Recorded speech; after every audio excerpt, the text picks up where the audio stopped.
artinya belakang sholat. Di sini apa yang dimaksud dengan Rasulullah berdoa dubur sholat? Nah, di sini ada beberapa pandangan Bapak Ibu. Kalau menurut ulama fikih di sini dalam hal ini adalah ulama Hanafiyah, yaitu ulama-ulama dari pengikut mazhab Hanafi. Dubur di situ maksudnya adalah sebelum kita mengucapkan salam. Jadi ketika tasyahud selesai tasyahud kita bisa untuk berdoa di sana. Juga yang kita lihat orang ketika sujud di akhir dia perpanjang doanya. Ada juga yang mengatakan itu dibaca doanya panjang itu kapan? Saat tasyahud.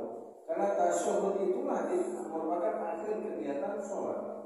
Dubur itu artinya akhir dari kegiatan sholat itu adalah tasyahud. Maka boleh kita berdoa memperbanyak doa kita dalam tasyahud itu. Karena memang sholat itu dalam arti bahasa itu artinya adalah doa. Karena memang kumpulan doa semua. Maka Rasulullah selesai sholat itu banyak memperbanyak zikir kepada Allah. Karena doanya sudah banyak dalam sholat itu sendiri. Nah, ini menurut ulama Hanafi. Jadi beliau mengatakan bisa maknanya dubur sholat itu adalah di saat akhir sholat itu apa? Salam atau tahiyat? Ya, tahiyat. Ya. Praktek sholat kita kan diawali dengan tahiyat, diakhiri dengan salam. Sebelum salam itu apa? Tasyahud. Maka ada beberapa tasyahud yang dimaksud. Jadi perbanyak doa di sana. Tapi juga mereka mengatakan maksudnya adalah selesai salam. Jadi assalamualaikum itu setelah berzikir tentunya lalu berdoa. Jadi dua-duanya itu dibenarkan, tidak ada yang salah. Maka dikatakan kullu minal waqtaini awsat istimani du'a fihi wa aula istijabah. Jadi dua waktu ini baik kita baca di saat kita tasyahud maupun selesai kita sholat salam kita berdoa itu dua-duanya benar dan ini sesuai dengan hadis-hadis yang tadi kami sampaikan atau nanti juga kami akan jelaskan, dan ini adalah yang paling baik untuk diterimanya sebuah doa. Nah, sementara ulama Malikiyah, Bapak Ibu, itu juga memahami yang namanya di akhir doa, di akhir sholat itu adalah selesai salam, bukan di saat kita tasyahud. Nah, tapi sekali lagi dua-duanya tidak ada masalah. Mazhab Syafi'i juga mengatakan demikian. Silakan. Nah, sekarang menurut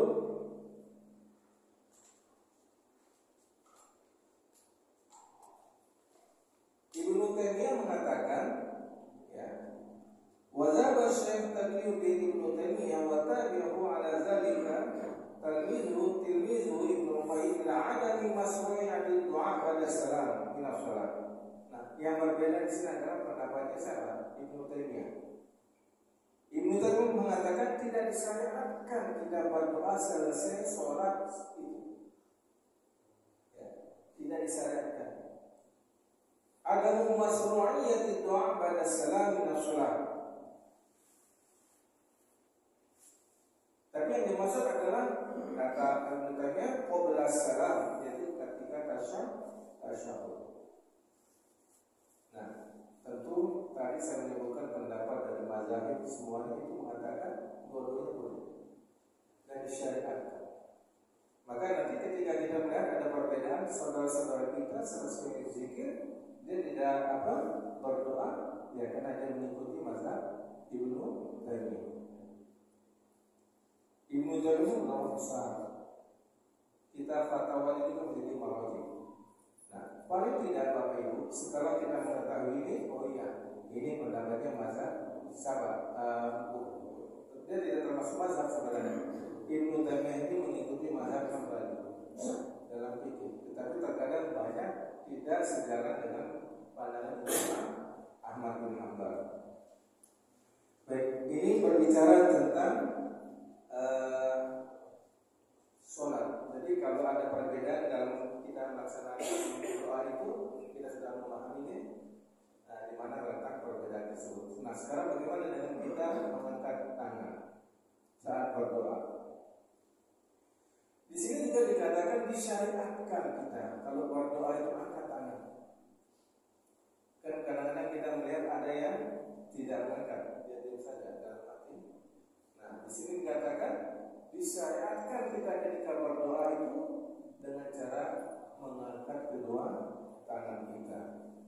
Di sini dijelaskan bahwasanya banyak hadis yang mutawatir yang menjelaskan bahwasanya disyariatkan bagi umat Islam ketika berdoa itu untuk mengangkat kedua tangannya. Dalilnya apa? Nah, ini menurut pendapat jumhur ya, mayoritas ulama. Dalilnya wa annahu qad sabata an Rasulillah rafa'al yadayn fi katsirin min ad-du'a. Rasulullah itu di banyak doa beliau itu kebanyakan mengangkat kedua tangannya. Jadi jangan kita sungkan-sungkan angkat tangan. Kemudian ada juga pernah dialami seorang badui datang ke masjid. Saat itu Rasulullah sedang berada di mana? Berada di mimbar. Ya.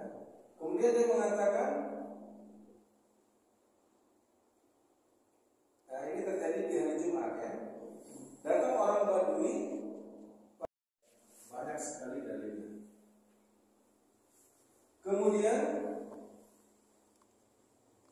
dikatakan di sini wa anna raf'al yadayn min adab doa. Orang yang berdoa dan mengangkat tangan itu adalah etika dalam berdoa.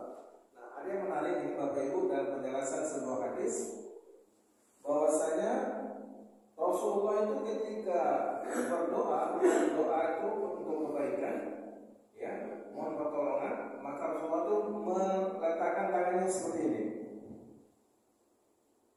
Tetapi ketika Rasulullah beristi'azah, memohon perlindungan dari Allah ketika berdoa, maka tangannya dibalik. Inilah yang kita lakukan di saat kita sholat subuh. Ada yang begini sampai akhir Allahumma fa'anna bala langsung balik. Itu dasarnya apa? Karena kita sedang beristi'azah, mohon perlindungan kepada Allah dari ancaman bala. Tapi ada juga yang ikut seperti biasa.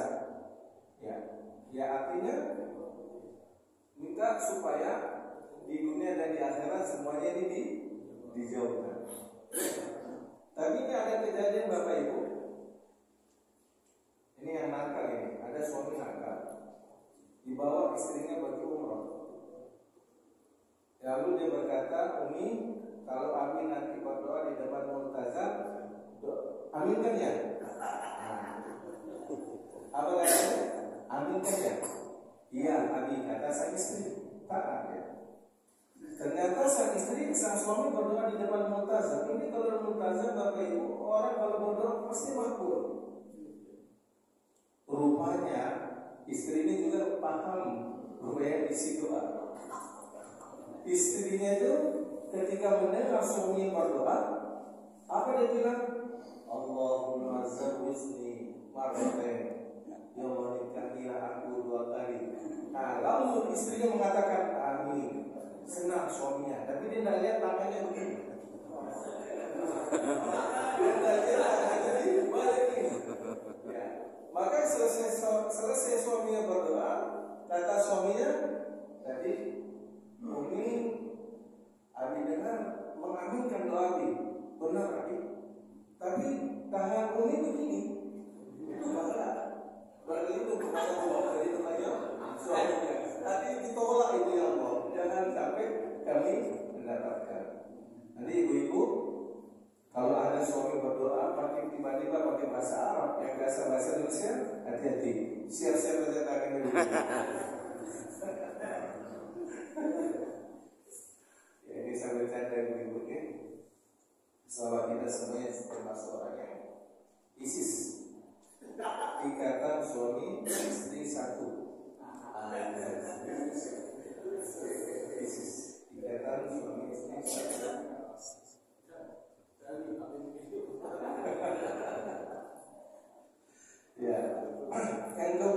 kemudian doa berjamaah. Biar alirannya jauh ya, saya singkat, banyak singkat sebenarnya hadis-hadis yang saya ringkasnya. Doa secara berjamaah. Ada orang mengatakan, bagaimana kita bisa melepaskan keinginan kita suruh orang jadi imam, lalu dia mendoakan, belum tentu cocok dengan kemauan kita. Terlalu sombong, malah itu dia bisa yakin dengan apa keinginan kita. Banyak pendapat-pendapat yang nyeleneh, yang menganggap orang yang melakukan doa secara jamaah, imamnya mendoakan, makmumnya mengaminkan. Bagaimana sebenarnya ini dalam pandangan syariat Islam? Saya bacakan ya. Ini kita kalau baca teks Arab semakin yakin ya. Sebenarnya kalau terjemahkan sama aja ini Indonesia. Tapi berbeda yakin. Masru'iyatu ayyad'u syakhsun wa yu'minul baqun. Itu temanya. Disyariatkan seseorang berdoa dan sisanya itu mengaminkan. Nah ini kan seperti kita Waalaikumsalam warahmatullahi ya. Kalau ada program sepi dia aja ini. Tadi kita ngomong begitu kan. Baik, sekarang bagaimana? Coba kita lihat. Waqad uridat fi dzalika ahadits wa asar. Banyak sekali hadis-hadis riwayat yang menjelaskan tentang bolehnya seseorang menjadi imam itu berdoa ya, dan makmum yang lainnya itu mengaminkan. Banyak sekali. Ya. Di sini salah satu saya menyebutkan dari Ibnu Abbas, anna Rasulullah sallallahu alaihi wasallam qala, Ibnu Abbas berkata, Rasulullah itu bersabda, "Ma hasadatkumul yahud ala syai'in, ma hasadatkum ala qawli amin, fa aksiru min qawli amin." Nah, ini artinya apa? Rasulullah bersabda, orang-orang Yahudi tidak iri pada amin. Ini yang dijadikan salah satunya. Ada juga sebuah riwayat dari Ibnu Mardawiyah Anas. Lagi ini ya, Sayyidina Anas itu termasuk yang banyak kita meriwayatkan hadis dari baginda kita Nabi Muhammad sallallahu alaihi wasallam.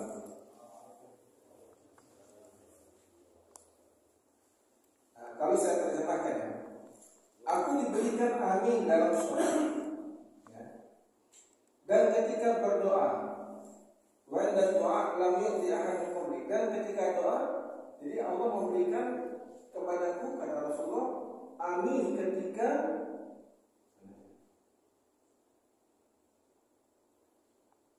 ya, ketika sholat, ketika kita mengatakan ghairil maghdubi alaihim waladdallin amin. Nah itu hanya Rasulullah yang dikasih. Oh itu, aku diberikan amin fi sholat ketika kita membaca surat Al-Fatihah. Ketika mengatakan waladdallin amin, kita semua. Yang kedua, wa inda du'a lam yu'ti ahadun qabli illa an yakuna Musa. Dan juga ketika berdoa kita diberikan, kata Rasulullah, aku diberikan ini, kata amin. Artinya dibolehkan kita mengatakan amin ketika berdoa yang tidak diberikan kepada Nabi satupun sebelum itu kecuali Musa, katanya. Karena Musa yad'u wa Harun yu'minu. Nah, di situ dikatakan Musa berdoa dan saudaranya Harun mengaminkan. Karena itu sabda Rasul, akhiri doa kamu dengan amin, fa inna Allah yastajibu lakum. Niscaya Allah akan menerima semua permohonanmu. Nah, ini juga menyatakan apa? Ada yang berdoa, ada yang mengaminkan. Masih banyak nih hadis-hadis Bapak Ibu yang mana itu semuanya menunjukkan apa? Disyariatkannya kita berjamaah dalam berdoa. Imam berdoa, kita mengaminkan. Nah ini satu yang terakhir saja, ini baik sebenarnya ya. Ad-da'i dari Ibnu Abbas juga marfu'an. Kalau marfu' itu berarti langsung dari Rasul ya. Ad-da'i wal mu'aminu syarikani fil ajri. Orang yang berdoa dan orang yang mengaminkan doa itu dua syarikat yang mendapatkan pahala. Dua-dua mendapatkan pahala. Wal qari wal mustami, orang yang baca Quran dan yang mendengarkan sama-sama dapat orang yang berilmu dan orang yang diajarkan ilmu itu dua-duanya mendapatkan pahala. Masih banyak, ya. Saya banyak nggak saya sebut di sini banyak sekali. Artinya kalau kita berjamaah jangan kita langsung berdiri karena ada syariat yang banyak riwayat yang menjelaskan kita mengaminkan doa saudara kita. Nah, memang nanti dalam jadi imam itu benar-benar dipahami doanya. Rata-rata kita kan kalau jadi imam bacaan doa itu bahasa Arab semua. Maka jangan sampai salah dalam masalah domir. Umpamanya kita jadi imam, Rabbighfirli wal walidayya, jangan. Karena itu hanya doa berdirinya, harus kita mengaminkan amin. Lalu mengaminkan imamnya aja. Maka imam juga harus memahami karena dia bersifat pemimpin, maka doanya bersifat umum. Rabbighfir lana wal walidayna atau wal walidina, ya silakan. Itu dari sisi kaidah semuanya dibenarkan. Tapi jangan kita berdoa untuk diri sendiri. Ya, itu kaidah. Dan saya yakin semua yang menjadi imam sudah memahami hal tersebut. Baik, ini yang masih ada waktu. Saya sengaja batasi penjelasannya. Tapi semangatnya saya rasa sudah dipahami. Mungkin ada yang